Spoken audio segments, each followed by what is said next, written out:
يا خوات العز يا أغلى الخوات، يا ورود من الحلايا مكملة،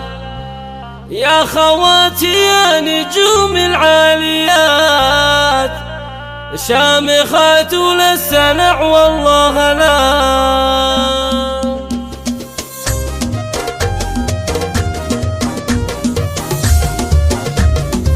يا خوات العز يا أغلى الخوات، يا ورود بالحلايا مكملة، يا خواتي يا نجوم العاليات، شامخات وللسنع والله لا.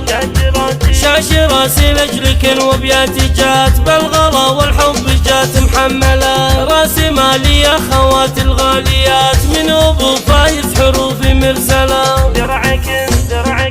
درعكن من دون ميلة الحياة، كل من تفخر بأخوها مجملة، أم طلال الزين يا ظبي الفلات، شامخة والطيب عنك نزهلة،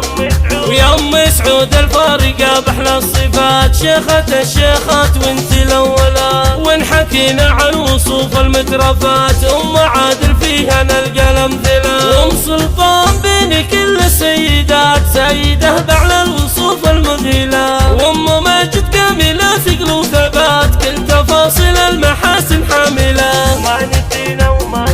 وما نسينا شيخة المتشيخات، أم مطلق للمدايح مخجلة، والختام المسك من حب وغلا، تدعي الله يديمك اللي وسنا. يا خوات العز يا أغلى الخوات، يا ورود بالحلايا مكملة، يا خواتي يا نجوم العاليات، شامخات وللسنع والله لا.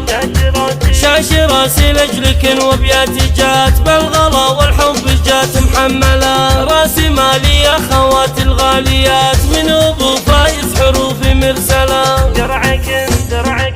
درعكن من دون ميلة الحياة، كل من تفخر بأخوها مجملة، أم طلال الزين يا ظبي الفلات، شامخة والطيب عنك نزهلة،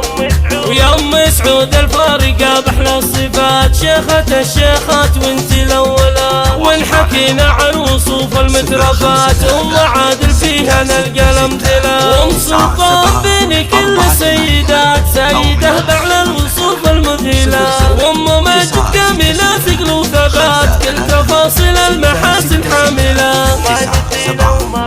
وما نسينا شيخة المتشيخات، أم مطلق للمدايح مخجلة، والختام المسك من حب وغلا، تدعي الله يديمك اللي وسنا.